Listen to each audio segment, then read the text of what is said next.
Hello, everybody. My name is Chris Thompson. I am a co-chair of the Bucks County Suicide Prevention Task Force. Um, Wendy, would you like to introduce yourself real quick as well? Sure. Hi, I'm sorry, I'm not great at multitasking, so I was I letting apologize. you know. I'm Wendy Flanagan. I'm also the chairs with the task force, and I'm just really excited to be here. And I'm so glad that everyone was able to join us tonight. I did want to also let folks know, I'll be taking a lot of good notes during our panel discussion. We have started a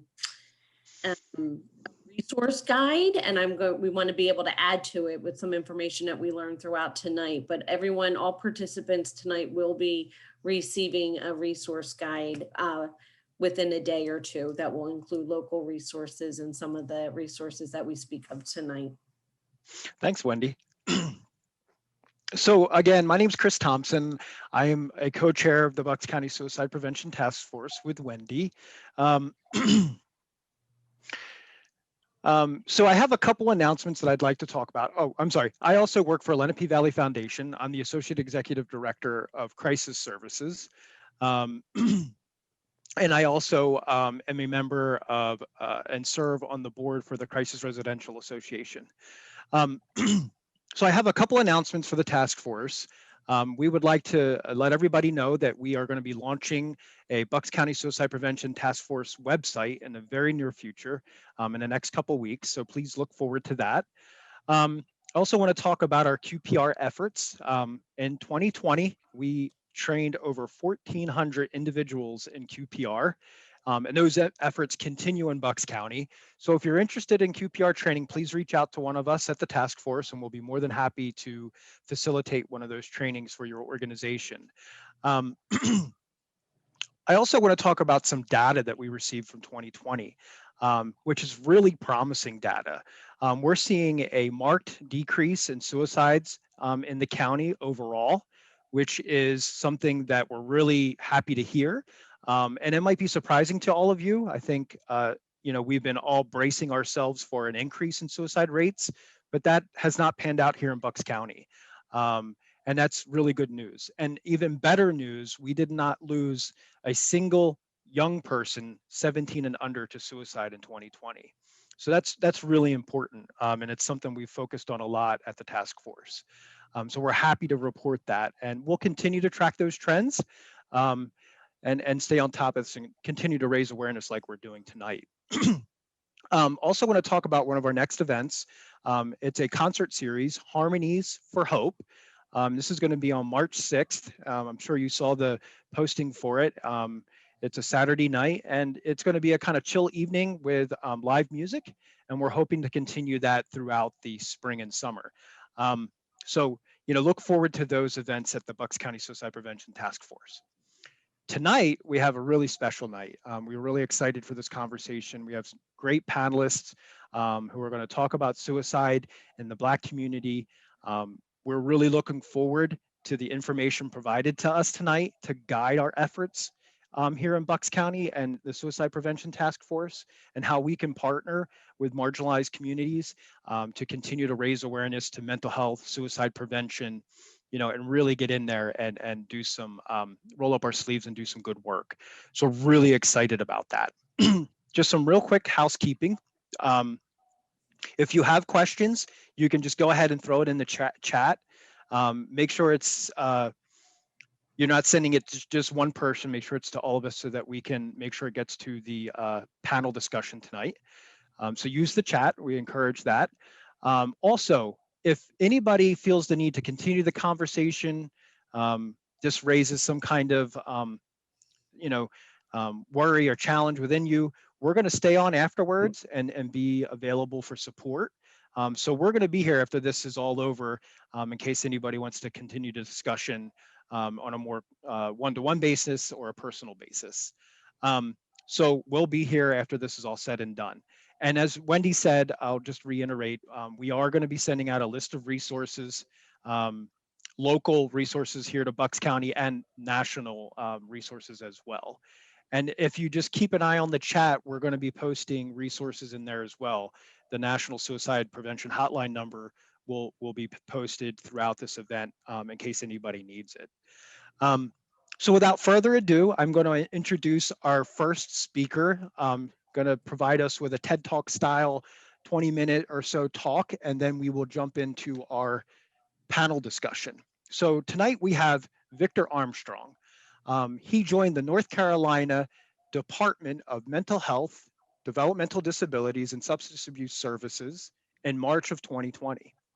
He has responsibilities and oversight over the public community-based mental health system, including individuals with intellectual disabilities, substance use, trauma, brain injury. Victor oversees all that in North Carolina. Victor also currently serves on the board of directors for the American Foundation for Suicide Prevention, also known as AFSP, in North Carolina, and he also serves on the board of directors for American Association of Suicidology. He's also a former board member at NAMI, North Carolina chapter, and a member of the National Association of Social Workers, NASW. Victor is a former board member of National Council for Behavioral Health, and also for the Center for Integrated Health and RI International. So without further ado, I'd like to introduce Victor Armstrong, and it's all yours. Take it away, Vic.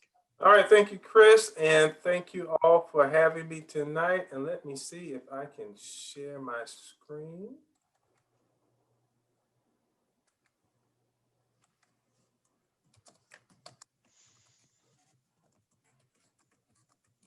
All right, so as Chris mentioned, I work for the Department of Health and Human Services, North Carolina, director of the North Carolina Division of Mental Health, Developmental Disabilities, and Substance Abuse Services. I have been in this field for a long time. Like most people, there are certain things that when we do them continually, and we've done them over and over in our life, there's certain things that we know, certain truths that we know, and we simply know what we know, and when we're right, we're right.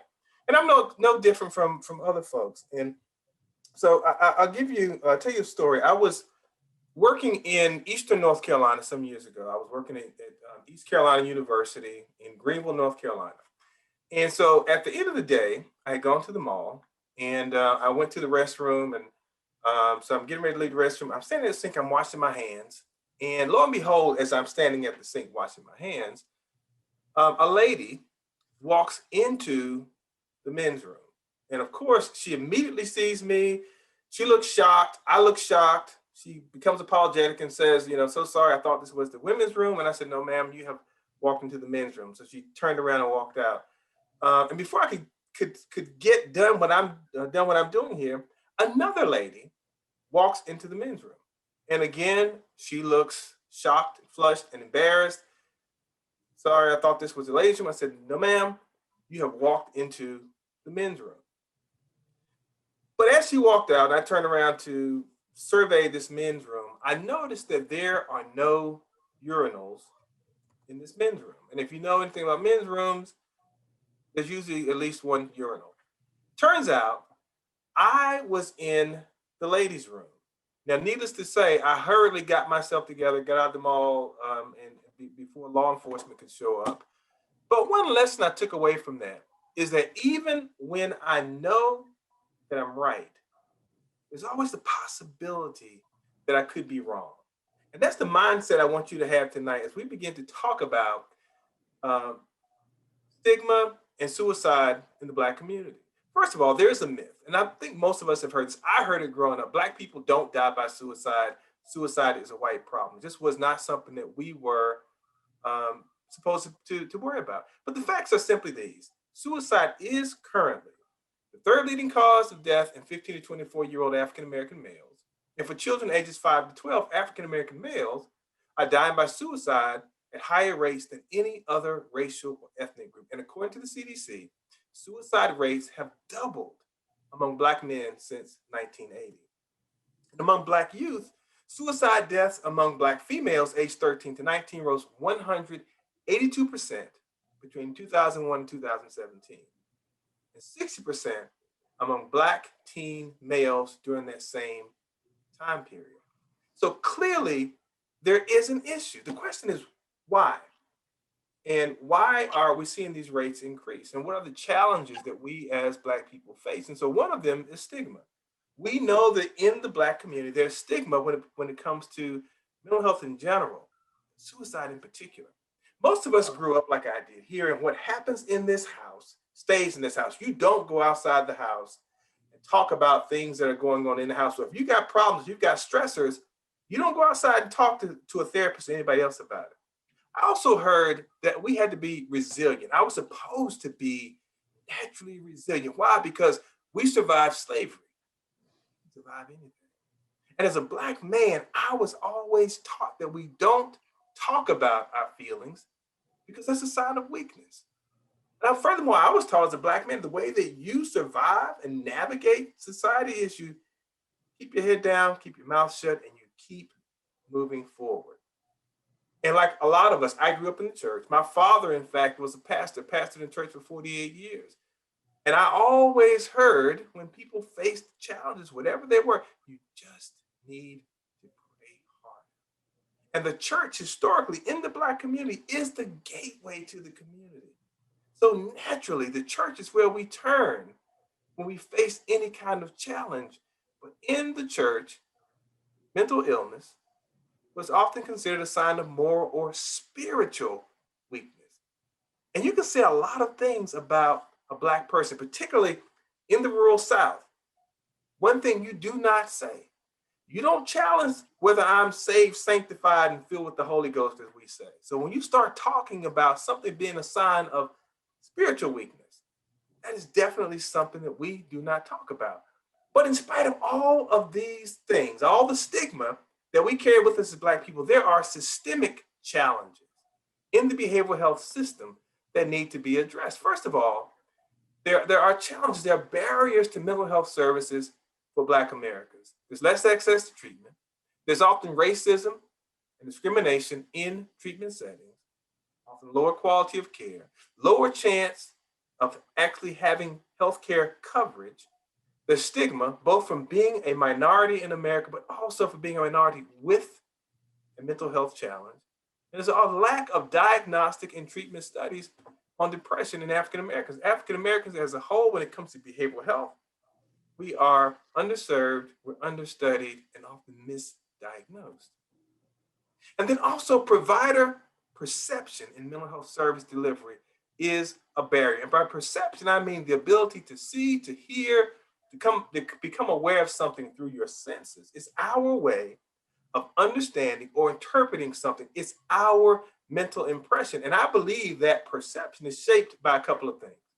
One is your disposition or your personality. Some of us are just more naturally high-strung than others, or some of us are introverts, some of us are extroverts. So our personality is different. And that in part does help to determine how you navigate the world. But the other piece of it is our lived experience. It's everything that we have learned, we've been taught, or that we have been socialized to see. So that perception shapes the way that we make sense of anything or anyone in front of us.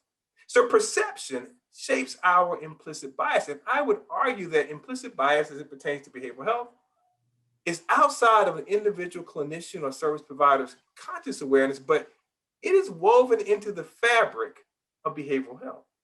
It even influences a provider's ability to engage in person-centered care, because how can you engage in person-centered care with me when you don't acknowledge, understand, or accept my perception of my life as a Black man in America?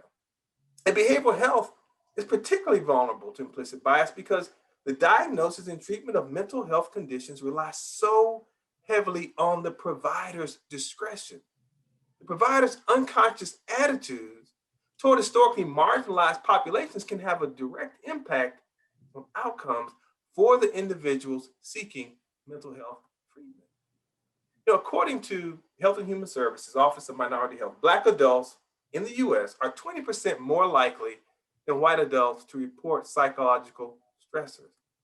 Yet despite that need, and despite those additional stresses, and incidentally, I often raise the question when I hear folks say that Black folk don't want help, or that Black folk don't recognize the symptoms of mental illness, therefore we don't seek treatment. I pose the question, is it really a matter of not recognizing the symptoms, or is it a matter of being accustomed to the symptoms, accustomed to those stressors?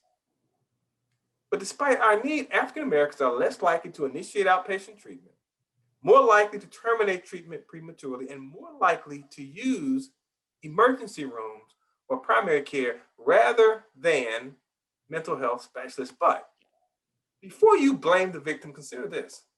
Outpatient treatment centers are less likely to be located in predominantly Black neighborhoods. So, how are most Blacks introduced to the system? If you don't have behavioral health resources in your community, then isn't it less likely that you're going to engage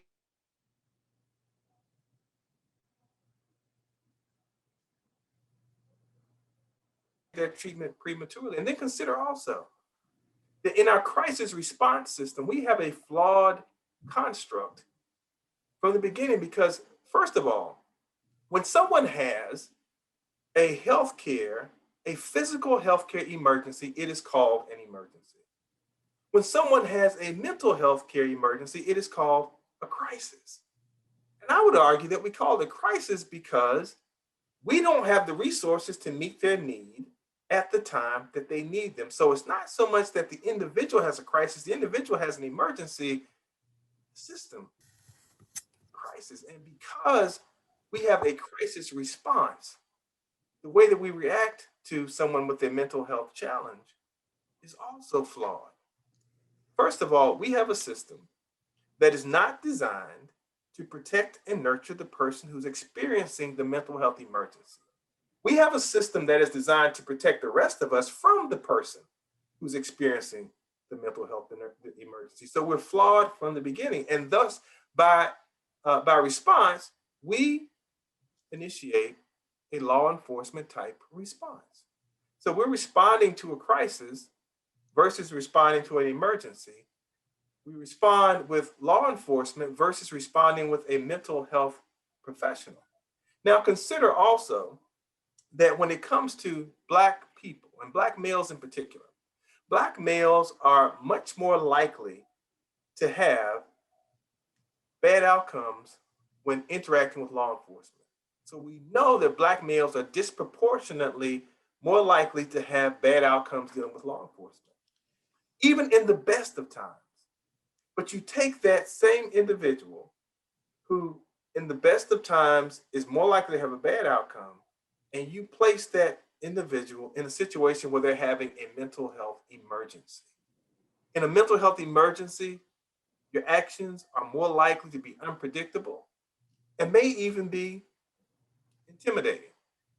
And so you respond with a law enforcement response that automatically puts people of color at a disadvantage the way that our behavioral health system is designed. So we have a flawed system from the beginning. Then we also have a flawed treatment model because historical treatment models were built and designed from the perspective of white males, white Anglo-Saxon Protestant males, during a time when people of color and women were thought of as lesser. And historically, there's a lack of diagnostic and treatment studies on mental health in African Americans. Again, as a group, African Americans are underserved, understudied, and often misdiagnosed. And these treatment models were not designed to account for and accommodate the nuances of race, ethnicity, culture, or sexual orientation. Then consider that there's a lack of diverse clinicians in America. African Americans, Black people here in America make up roughly 13% of the population. And Blacks are 20% more likely to report experiencing psychological stressors, yet only about 4% of psychologists are Black and only about 2% of psychiatrists are Black. And I ask you, what 50-something-year-old Black man wants to go into the office of a 20-something-year-old, blonde-haired, blue-eyed, white female, no matter how talented a clinician she may be, and say to her, I don't feel like getting out of bed in the morning, I cry all the time, and my sex drive is low. That is a difficult conversation to have with anyone, let alone someone who you don't think has the first inclination about what it means to you as a Black man to be sharing the challenges that you're currently experiencing. So again, that impacts the likelihood that Black people are going to engage in treatment and stay engaged in treatment. But then also, how you hear me influences how you intervene. Suicide intervention should be about more than detaining someone. Yes, intervention is about preventing a person from attempting to take their own life intentionally. And yes, mental health legislation allows people expressing suicidal thoughts to be involuntarily committed. But assessing risk involves taking into account risk factors as well as protective factors. If you don't understand the impact of cultural beliefs, including stigma and relationships with law enforcement, or the impact of structural racism, your intervention can do more harm than good. So how do you do it? Let's take, for example, paranoid personality disorder.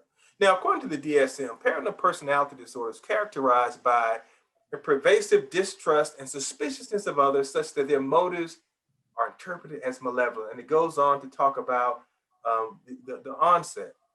But when you look at the criteria for being diagnosed with paranoid personality disorder, you have here 7 criteria, and you have to hit 4 of these in order to qualify for the diagnosis. And these criteria are things like they believe the person who's being diagnosed as paranoid personality disorder will believe that others are using them, lying to them, or harming them without apparent evidence. They'll have doubts about the loyalty and trustworthiness of others. They will not confide in others due to belief that their confidence will be betrayed. They will interpret ambiguous or benign remarks as hurtful or threatening. They'll hold grudges. In the absence of objective evidence, they'll believe that their reputation or character are being assailed by others, will retaliate in some manner, they'll be jealous and suspicious without cause, that intimate partners are being unfaithful. But just look at these. Won't confide in others due to the belief that their confidence will be betrayed. How many times have you heard a person of color say, I don't know who I can trust on my job because I'm not sure that everybody there wants to see me succeed? Interpret ambiguous or benign remarks as hurtful or threatening. How many times have we heard folks say, oh, they didn't mean anything by that? You're being too sensitive. You're reading something into it. There was no racism there. That was not a racist act. I'm the least racist person you'd ever want to meet. There's not a racist bone in my body. You're just overreacting. And hold grudges. How many times have we all heard it said, you just need to get over it.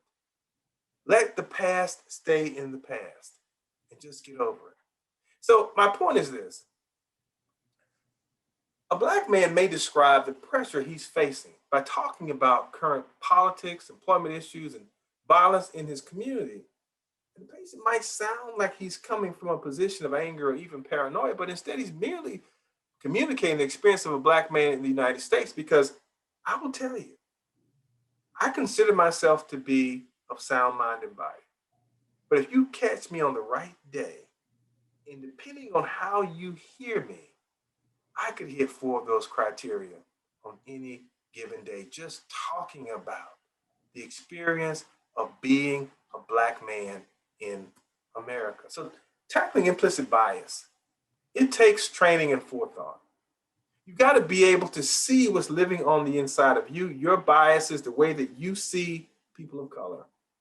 And to truly see me, you have to be able to see through my lens, and you to truly hear me, you have to be able to hear. I hear clinicians should be able to see more than what is in front of them. You know, I was born and raised in Eastern North Carolina, but I now live in Charlotte. I've lived in Charlotte now for about 7 years, and about 4.5 years ago, there was a lot of civil unrest in Charlotte, much like what we've seen play out around the country this past summer. It was as a result of the shooting of a Black man named Keith Lamont Scott in Charlotte by a Charlotte-Mecklenburg police officer. Now, the result was that there was a lot of tension between the Black community and law enforcement. There were people marching in the streets. There were what were depicted as riots and things downtown. And again, it looked a lot like what we saw during this past summer. But one of the things that I like to do is I like to get up very early in the morning and exercise. I generally get up between 4 and 4:30 in the morning. I stretch, I run, and I like to be at the gym by 5 o'clock so that I can lift weights. And this one particular morning, I had been out, I was running in South Charlotte, which is a predominantly white area of Charlotte. And I was kind of in the cool down phase of my run. So I'm walking back to the gym. And as I'm walking, I notice that there's a car that's trailing me. And I know the car is there because I can see the headlights out in front of me, but I can also hear the motor. I know this car is there and it doesn't pass, doesn't gain on me. It just seems to be trailing me. And this goes on for a block or more. I know at some point I've got to turn and face this vehicle. So I turn and I look at the vehicle, and on the side of the vehicle, I see the letters CMPD, Charlotte Mecklenburg Police Department. Now, given the backdrop of everything that's going on, I know immediately this is not good with all the racial tension going on in the community. And here I am in a predominantly white neighborhood, 4:45 in the morning, still dark outside. I've got a hoodie on, and you can't tell this by looking at me through the screen, but I'm about the right size for tasing. So I know this is not good. And then as I lift my eyes up the side of the vehicle and lock eyes with the driver, lo and behold, it's a white male officer. So again, I'm saying to myself, this is not good. This is not going to end well. But then the officer asked me a question that I was not anticipating. He said, "Did you know you're being followed?" Now, of course, I knew I was being followed, but I didn't anticipate the question, so I didn't know how to answer. It caught me off guard, so I began to stutter and stammer, and I said, "Oh, yeah, no, I didn't know I was being followed." Now, I don't know why my voice gets high when I lie, but it does. But then the officer followed up with something else that I was not expecting. He said, "There's been a fox that's been following you for the past couple of blocks." As I looked into the darkness, about 30 yards into the darkness, I could see the fox's little ears sticking up. And he said, "We've been having reports of a rabid fox in this community. And I wanted to make sure that he wasn't going to hurt you." He said, "The fox has just been following you, keeping pace with you. And I wanted to make sure you were okay." And the fox must have heard us talking about him because he turned and ran across the churchyard. And the officer said, "I'm going to go and follow him to make sure he didn't hurt anyone. You take care of yourself. Have a nice day." Now, I share that story for this reason. One, as I'm talking to you and sharing that story with you, everyone that's listening to me begins to go someplace in your mind with that story based on your life experience, based on your perception, based on your life story. You start to finish my story. Now, somebody, when I say I get up at 4 o'clock in the morning, I lose you right there because you say, "I can't relate to this guy. He's clearly lost his mind." But for somebody else, when I say I'm walking in a predominantly white neighborhood with the backdrop of everything that's going on, and I say a car is following me, somebody begins to say, "I think I know where this is going." When I say it's a police officer, again, somebody says, "I think I know where this is going." When I say it's a white officer, again, somebody says, "I think I know where this is going." But nobody, unless you've heard my story, would ever guess that there's a fox at the end of this story. Why? Because that's not your story. You're finishing my life, my story, based on your story. And so my question is, and I ask this of clinicians all the time, what if based on your life experience, your perception is incomplete or flawed as you look at me? And are you finishing my story based on your perception? And I'm going to end with this. I'm going to share something with you, and this is something that I wrote a while back during the summer. And oftentimes, when I am trying to make sense of things, I will write. And so I wrote this, and I want to share this with you, but I wanted you to hear this in a certain way. I don't read this because to make any kind of political statement, but I do share this to illustrate that there are always two perceptions in the room. And when you hear this, if you are a person of color, I want you to hear this through the lens of a white American. And if you're a white person, I want you to hear this through the lens of a person of color, specifically a Black person. And I call this, "Do you hear what I hear?" When you listen to what's in the ground, buried in the soil of America, do you hear what I hear? Do you hear the rattle of chains as my forefathers were huddled together as cattle, sold into bondage? Or do you only hear the stories of slave owners who built America with the sweat of their brow?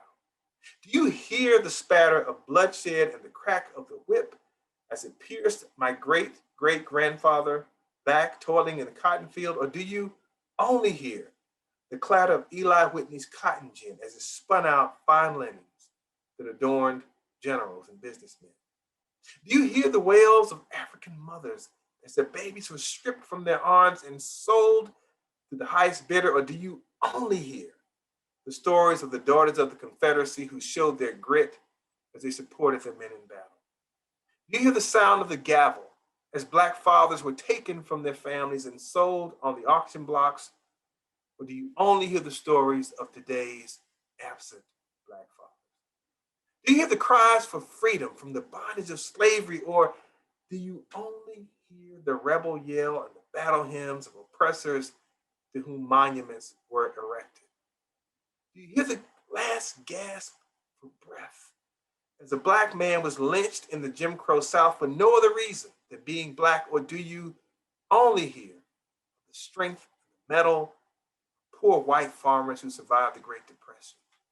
Do you hear the screams of the 300 Black citizens murdered in Wilmington, North Carolina massacre of 1898? Their businesses burned to the ground by a mob of 2,000 angry white men simply because they dared to prosper? Or do you only hear of angry Black protesters in 2020?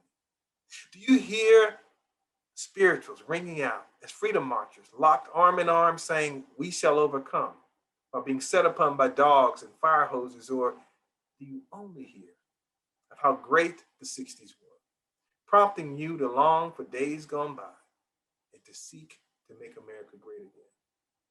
Do you hear the cries for justice, for equality, and freedom as I take a knee? Do you only hear the Star-Spangled Banner and avert your eyes? Do you hear the voice of 14-year-old Emmett Till, lynched in Mississippi in 1955 for speaking to a white woman? Or do you only hear the tales of Black male predators? Do you hear Eric Garner's stifled, "I can't breathe"? Or do you only hear the often repeated, "He should have complied"? Do you hear the screams of a startled and frightened Ahmaud Arbery who, while out jogging in Georgia, was murdered for something someone thought he might have done? Or do you only hear the pleas of innocence and that they have to protect their property? Do you hear the cries of Breonna Taylor asking why, as she was shot 8 times in her home by law enforcement officers who were at the wrong residence? Or do you only hear how we shouldn't police the police when Black lives are lost? Do you hear George Floyd crying out to his mother, to all Black mothers, as he lay dying on the concrete with an officer's knee on his neck for 8 minutes and 46 seconds? Or do you only hear the call for law and order against the base elements of society? Listen. Do you hear what I hear as I place my ear to the ground? Do you hear the spilled blood crying from the depths of the soil? Can you hear it? Can you hear my pain? Can you hear my anguish? Can you hear me? Because I hear you. And sometimes the silence is deafening. And remember, if you can't see me, truly see me, you can't hear me.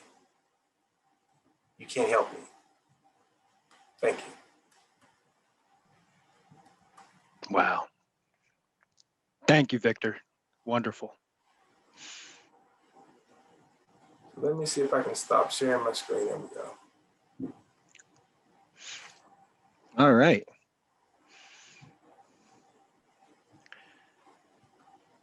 All right, so we are going to now move into the panel portion of our program. And so first we're gonna start by asking each of our panelists if they would introduce themselves. And yep, I'm just adding everybody to the spotlight real quick. Absolutely. And getting there. So we have everybody now? We do. All right, so let's start with introductions. And I'm going to ask Dimita if she would start. Good evening, everyone. My name is Dimita Harvey, and I'm the Prevention Manager for No Longer Bound. I'm also the Community Coordinator for the Bristol Cares Coalition, as well as a volunteer for NAMI Bucks County. Okay. Oh, I'm a mom. I have two kids. And yeah, I'm just happy to be here tonight to contribute to the conversation. And Victor, thank you for that powerful presentation. Welcome and thank you for being here. Shantae. Hello, my name is Shantae, and I am a mental health advocate, and I also serve on the Mental Health and Development Programs Advisory Board here in Bucks County. And I'm a mom as well. Welcome and thank you for being here. Let's go to Danny. And good evening. I'm Danny Thomas, Executive Director of the Peace Center located in Langhorne, and my specialty is conflict resolution, and our organization does a lot of work in schools and communities around diversity, equity, inclusion, as well as helping people bridge those gaps when they have the traumatic conflicts and how to navigate the reality. And Victor, thank you for the powerful words. I'm stealing some of your quotes there, but I will. Help yourself. Thank you. Thank you. And Reginald. I don't know what to say after those great bios, but mental health activist, community engagement specialist over at Drexel University, community outreach coordinator at Blackman Hill, bunch of other titles. I just care about the community and try to do whatever I can to serve and be of help. So I just care, especially from the youth perspective, because I feel like there's something with that. Thank you, Reginald. Thank you for being here. I don't think we have any questions in the chat yet, so I do encourage folks to put your questions in the chat if you have questions for us. But let's start. Danny, I want to go back to something. When you shared your introduction, you talked about conflict resolution. And I know for people of color in general, Black people in particular, conflict is a problem, not just as it pertains to conflict among among other individuals in the community, but oftentimes encounters with law enforcement end up being more conflictual than helpful in many ways. And I wonder if we could take a few minutes to talk about some of your thoughts around crisis services and the impact on Black communities, but in particular having a law enforcement response to crisis. Yeah, and if we speak specifically about suicide, suicide usually isn't the first go-to response for any individual or person or community. It's usually a progression. And for communities of color dealing with law enforcement, we have the generational trauma that is there around the whole concept of policing, especially in America, because the role of policing in America was, if you go back to your definitions, and that distinction between crisis and emergency. What to do with people of color was a crisis white people faced. Mm-hmm. So the emergency response is law enforcement. So it's how do you keep the community safe from, more than engaging with. And that's one of those things that, 300 years later, we're still navigating, because that's about the length of time official policing. But just the general systemic racism of laws and how people are viewed. So for communities of color, always being viewed as less than, we always carry this trauma. So there is, as you talk, we're telling your story and we were filling in the blanks of your story based on our own experiences or the stories that we have heard from growing up. So we carry that with us. So we begin at a heightened level of pressure whenever there's any mention of law enforcement. So breaking down or building the bridges really, so that, yeah, we are going to still have those stories, but how to change the perceptions and the relations to law enforcement really can become deep triggers.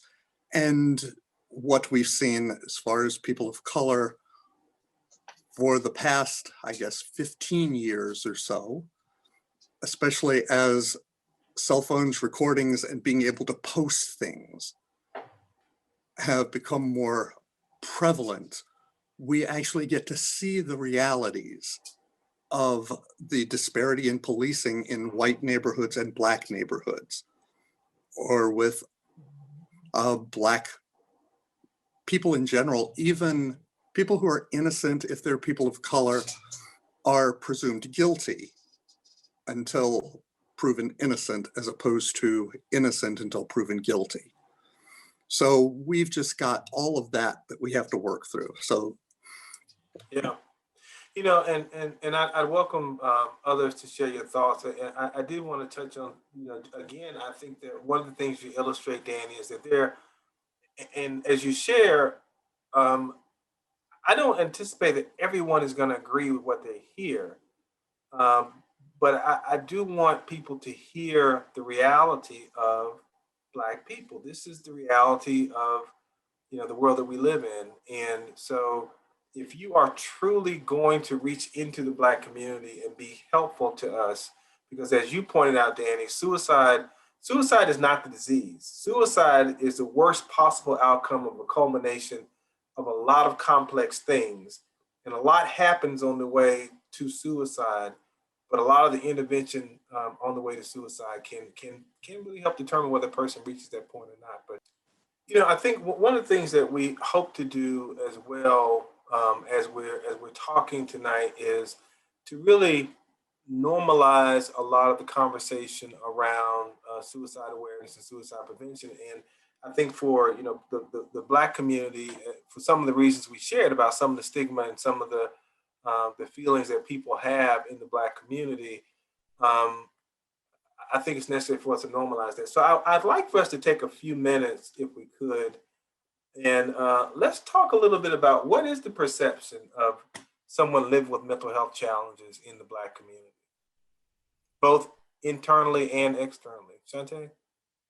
Well, typically in the community, we just consider them in the past of what I've grown up with as crazy or weak.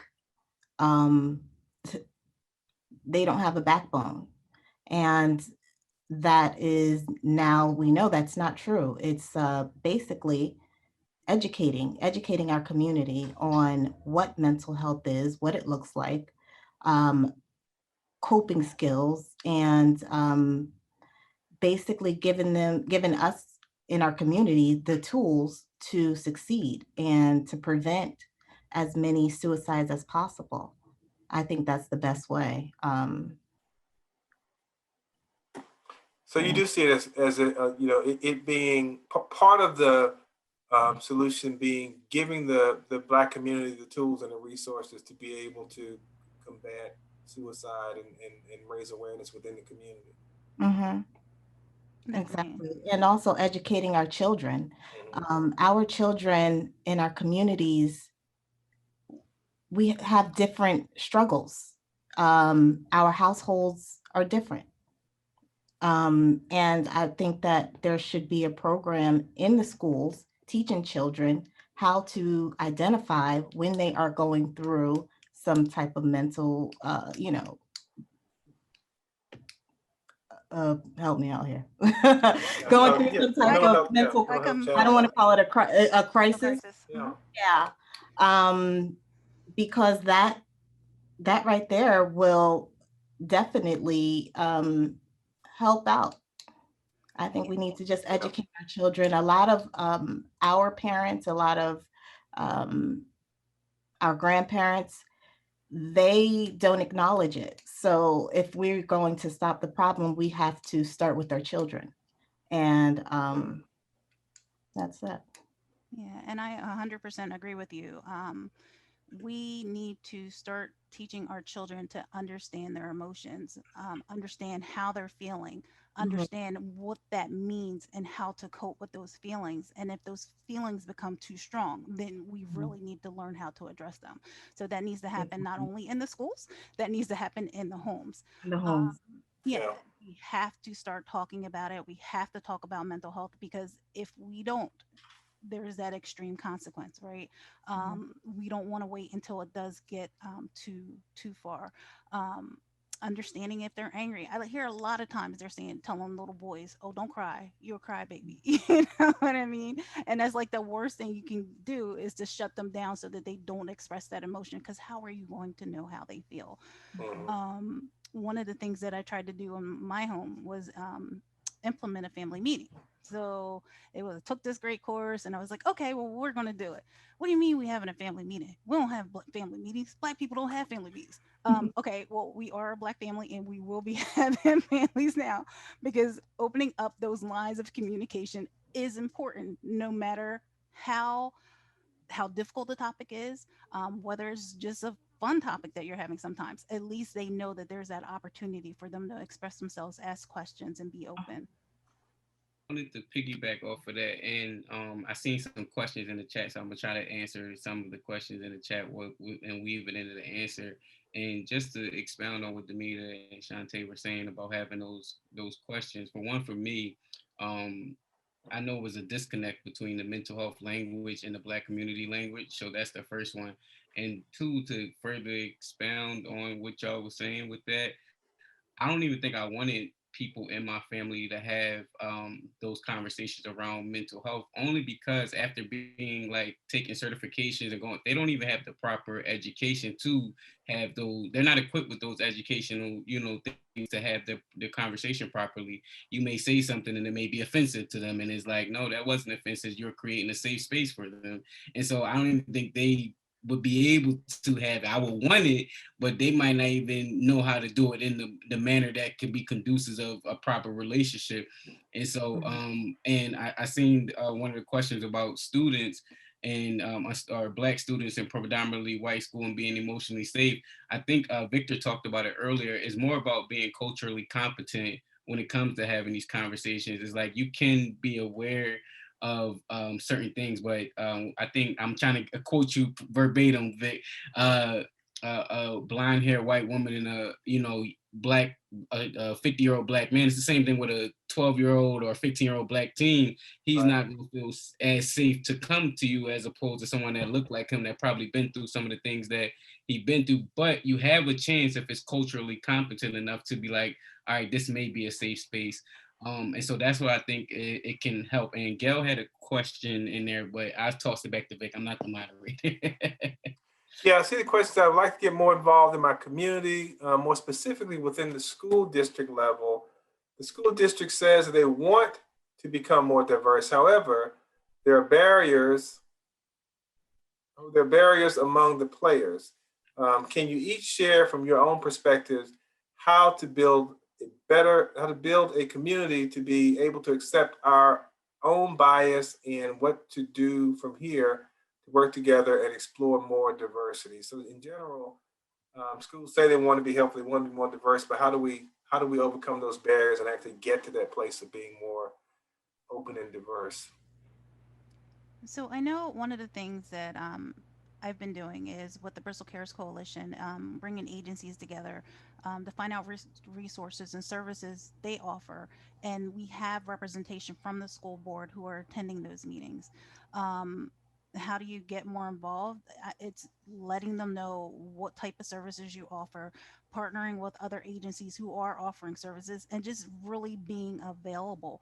Um, there's only so many hours in a day that they have at the school, and they're trying to cram everything they have in. So think about what you can do as a community service, how you can be available, and provide services. um, we're always looking for volunteers. I know many organizations are always looking for volunteers. So I seek out different organizations that you can partner with to be of service, because that's what's going to make the difference. Yeah. Any thoughts about the school system in particular? I know they're all right now going through diversity. They have all these diversity committees. They're all going through training. They're relooking at their curriculum. So I think that there are some changes coming because they seem committed to making those changes. We just can help support them by providing some additional resources to them. Yeah. Yeah, I do think that's a good. I mean, you touched on something about there's some value. There's value in showing up. I think one of the ways that we create a more diverse atmosphere is by showing up. Showing up, and the same way that I think we have to normalize the conversations around mental health within our communities. I think we've got to normalize some of the conversation between races in some settings that we don't normally like to show up in. When I go to my kids, I have a third grader and a kindergartner, and my wife is very active on the PTA. But generally, and it's a school that's predominantly white, but it's almost half and half, white, non-white. But when my wife goes to events, she's generally one of maybe one or two Black parents that are there. I chaired our school school leadership team, which was all about how do we improve the test scores and things for kids in the school system.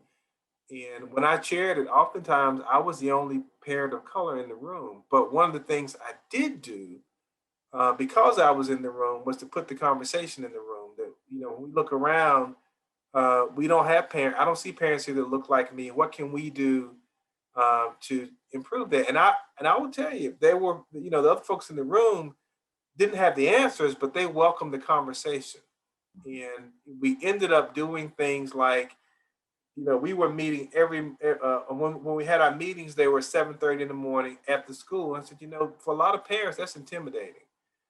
Why don't we go to their communities? Because it was a magnet school, so we had kids coming from all over Charlotte. Let's go to some of these other communities and hold our meetings there, and let's hold one at night when parents are off work. And so we did that a couple of times. We did a poverty simulation as a school leadership team.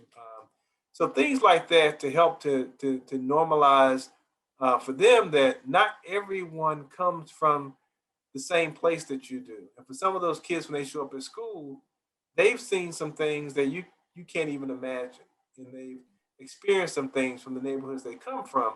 But even the ones that haven't, they still some come from a Black household where they're used to other people who look like them, and that's where their comfort zone is. And so I do think there are ways that we can try to normalize some of those conversations.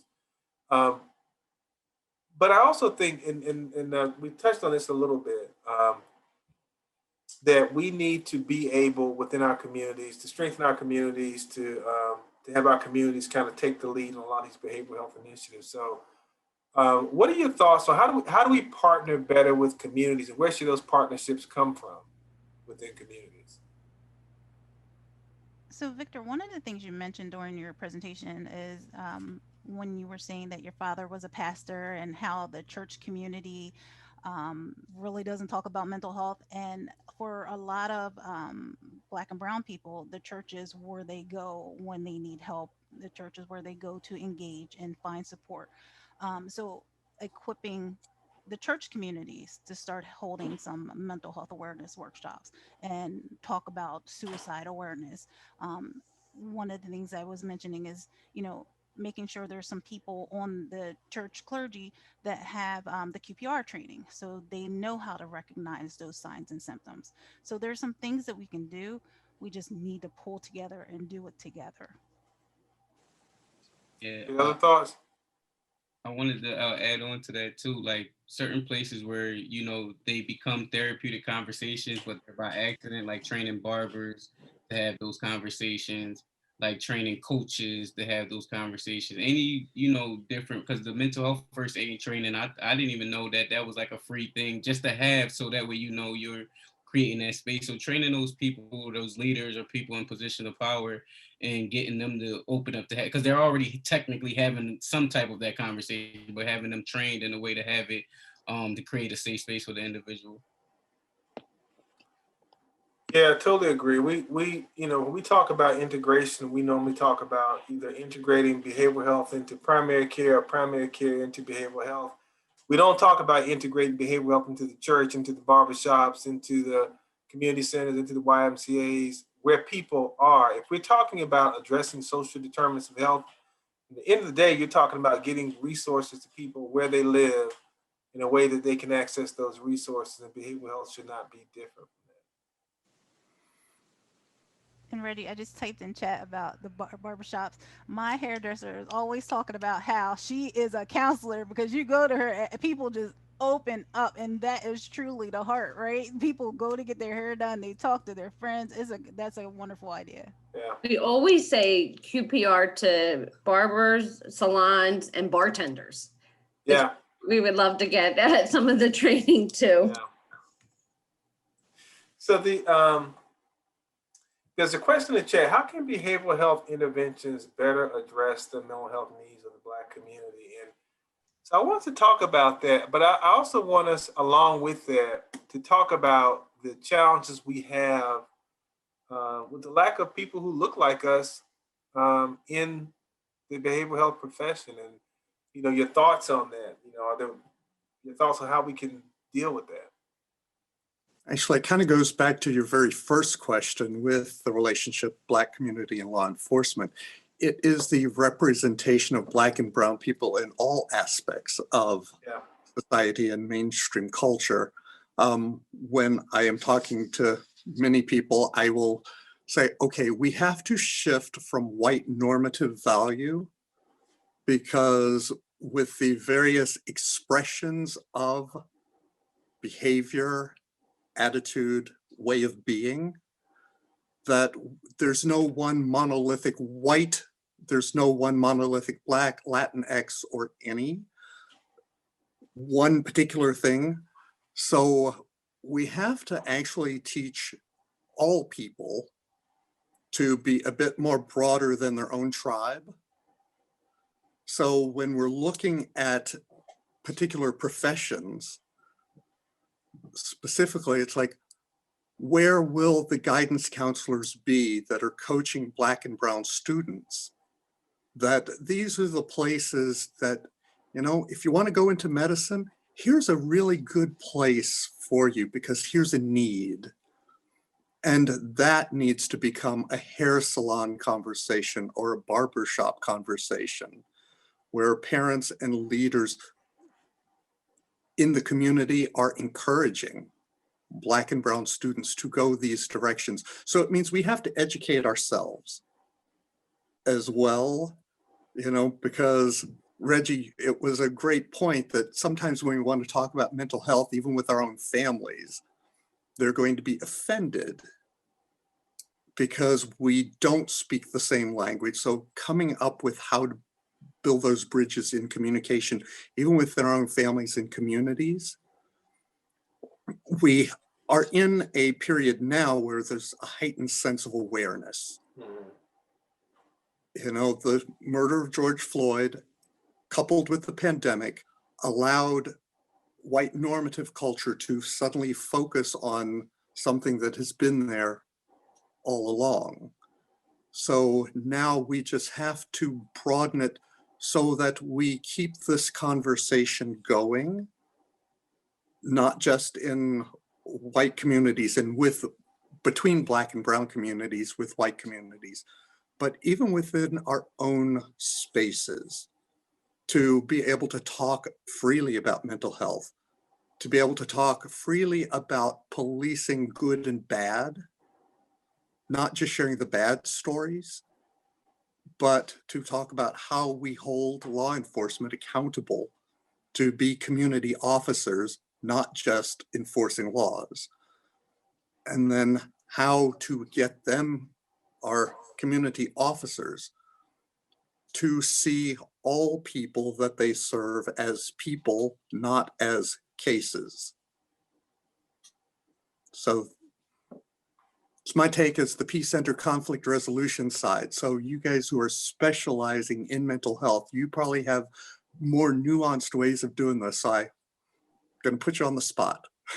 I just wanted to piggyback off that. Me and Dimita, you know, run a support group together too.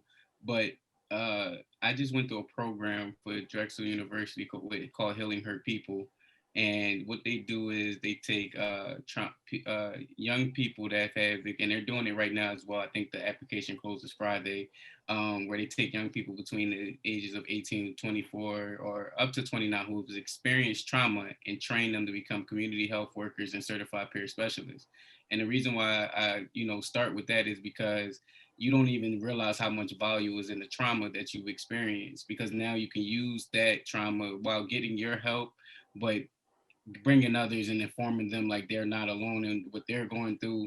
Again, it's a language barrier. I swear, that's how I feel. It's just a language of like, oh, this is what a social determinant of health is, or this is what trauma is, or this is what trauma informed care, all these different things. It's bigger than what it is. And I think someone talked about the barriers earlier. I think that is one of the barriers, is you not knowing the triple darkness. You don't know what you don't know that you don't know. And so now you kind of don't even get involved with certain things because they seem so high level to you. And it makes you not even want to get involved. Like, oh, that's, somebody else. That's not my experience as a Black person. I didn't even know I had suicide attempts until I went to a therapist and they broke that down. I'm like, oh, I didn't even know that was called that. And so it just, again, being informed and having those conversations early on from like, adolescence, and starting that journey of mental healing or even prevention in a sense, I think it helps in the long term, because I just got a lot of the information. And I can only imagine to older generations who haven't, who will never get the experience because it just seems like out of the norm or it's not there. But that's all I want to add.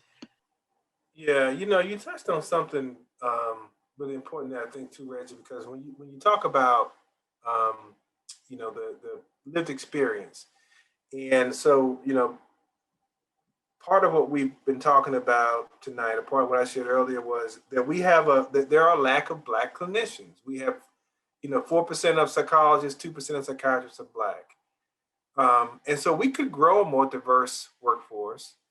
But it takes a while to grow psychologists. It takes a while to grow psychiatrists. It takes a while to grow social workers. But like even here in North Carolina, we've got about 4,000 certified peer support specialists. We got about 1,500 that are gainfully employed.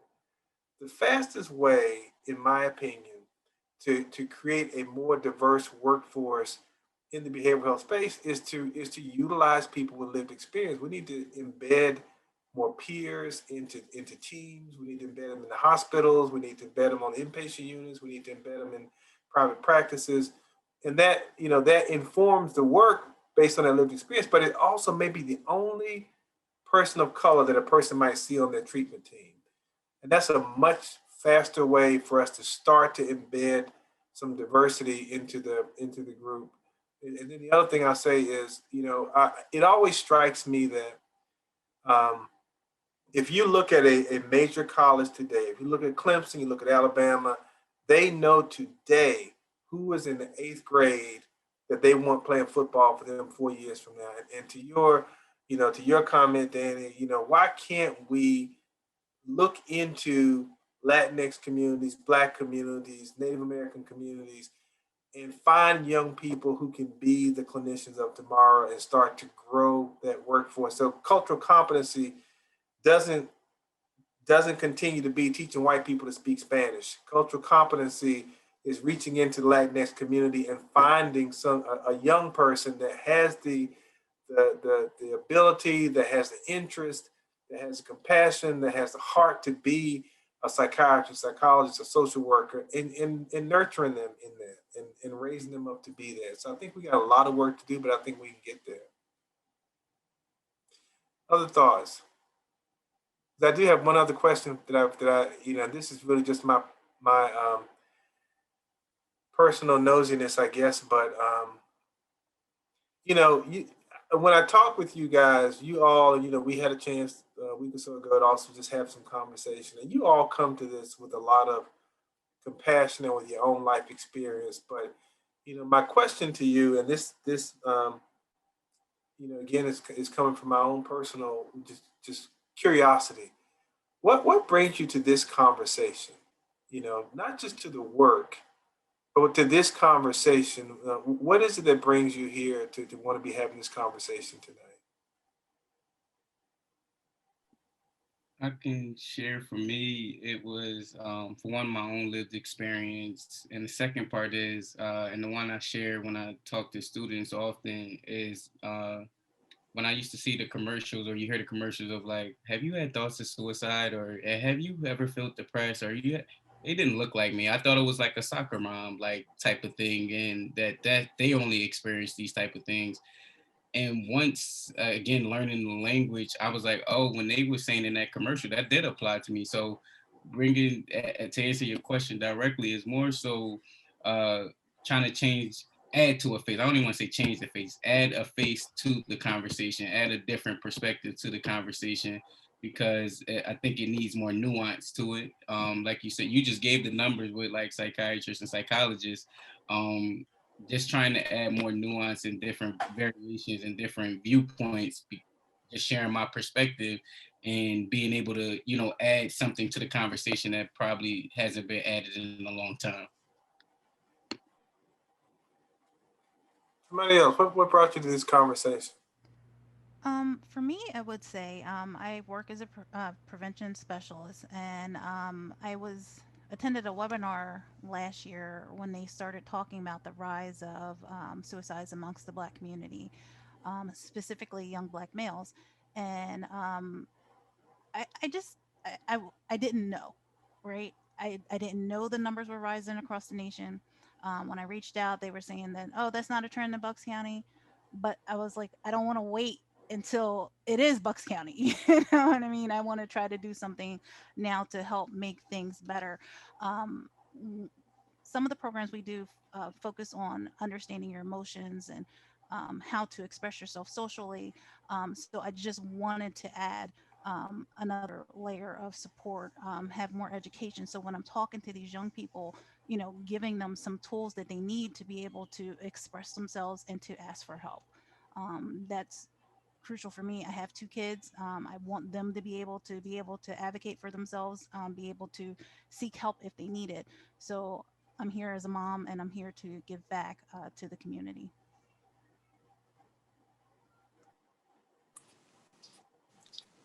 Um, about 8 years ago, my uncle actually committed suicide. He was in his 40s, and yeah, so it's very close to home. I have a lot of family that suffer from mental illness. So preventing this, preventing the emergency, the crisis, uh, is very important. Mm. And for me, many, many years ago, in another profession, I was in a science profession, and one of our colleagues committed suicide. And even though it was not my role, I wound up working with all of the folks in his department, trying to help them process through the emotional aspects of this and still to be able to hold it together. And for me, it was in a time when I was also in kind of a spiritual crisis, if you will. And it was what said, okay, I should probably go to seminary because I'm already doing this stuff. But I recognize that in my own experience as a Black man in the field of science I was in, and I used to joke, I'm the unicorn, because, out of 400 people in the world, there were 2 people of color. So some of my own behaviors the coping behaviors were self-destructive and led to addiction. So as I would work with people with addiction, I usually go, okay, oftentimes we're self-medicating for something. So let's go beyond the addiction, or let's go beyond the behaviors. And with my colleague who had committed suicide, it's like, so what was going on before that? And then just through the years before the Peace Center, I was one of those pastors who was the top of the food chain, and trying to get congregations to actually talk about mental health was so difficult, and it's very generational. So I actually brought in a NAMI to come give presentations and then modeled the behavior, modeled what it looks like. So I think that's one of the things that we can do is model. So I'm here tonight to kind of model that, and also know that with the Peace Center, we try to teach kids the emotional intelligence early on so they have the language to express what's going on. So that's why I came. Yeah, that's so important. I one of the things that happens, I think, once you start doing this work and people, realize that you do this work, you do have people that share things with you that they would not share with even, family members or other people, because oftentimes people want to share, but they don't want to be judged. They want to share with somebody they think understands it. I had a couple of years ago, I had a cousin that I grew up with, and he and I were same age, so we were, very close growing up. And but he was always the type that I kind of looked up to, because he would do things I wouldn't do. He was more of a rebel. He'd get in trouble a lot, but I didn't have the nerve to do some of the things he did. My mama said be home. I was going to be home. He was going, he was going to be out a little bit longer and do some things that I wouldn't do. And I always kind of envied him for that. But a couple of years ago, we had a conversation, and he shared a story with me, and it was something I vaguely remembered. We were growing up. We were like 13, 14 years old, and he said, "Do you remember the time when I accidentally took too many pills and sleeping pills, and my brother had to, revive me, and they, took me to the hospital?" So I said, "Yeah, I kind of remember that." And he began to share with me that what was going on with him at the time was that he didn't realize growing up that he had severe ADHD. And because of that, he was very impulsive. He did a lot of things that he shouldn't have done. He didn't want to do. And he kept, kind of asking himself, why you keep getting yourself in trouble, why you keep doing these things. But he just kept finding himself back in that place. And so he was constantly, getting a lot of punishment at home and having trouble in school. And one day a teacher came home to his house and told his mom, said, I know your son is struggling in school.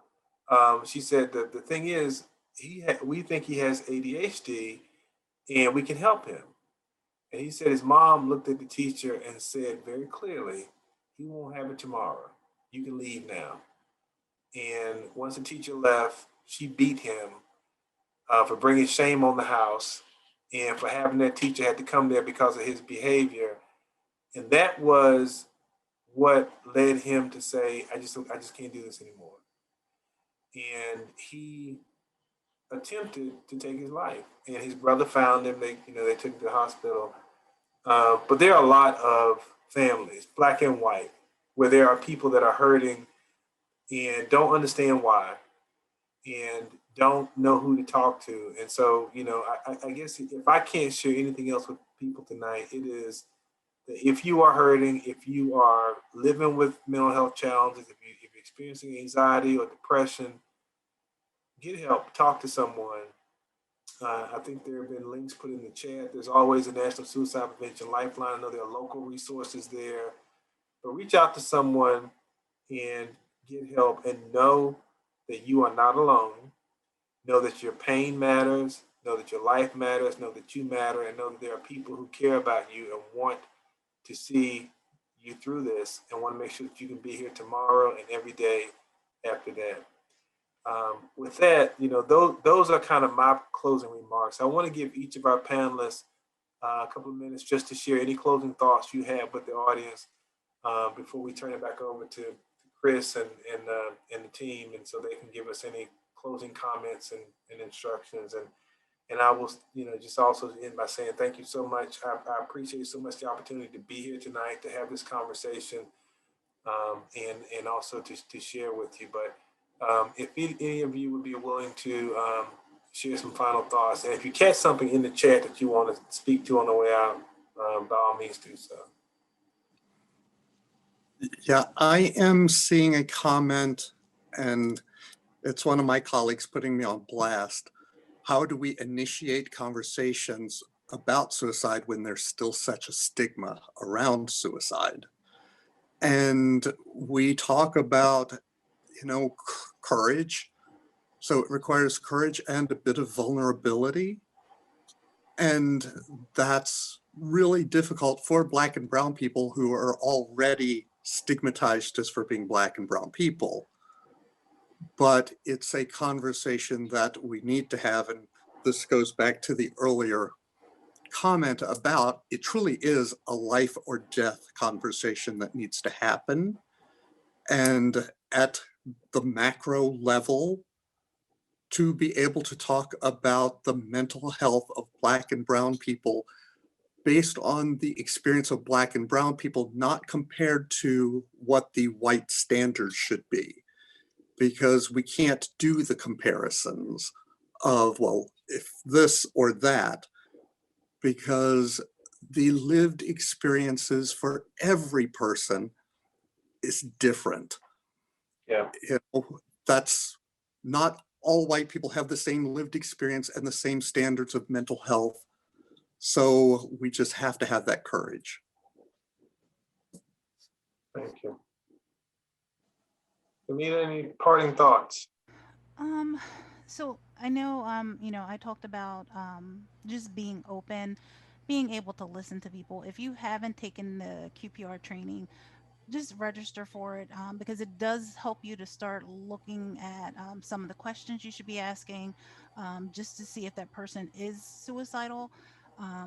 It's a free training. I know they're going to offer information again at the end, but be open, try to listen and not be judgmental.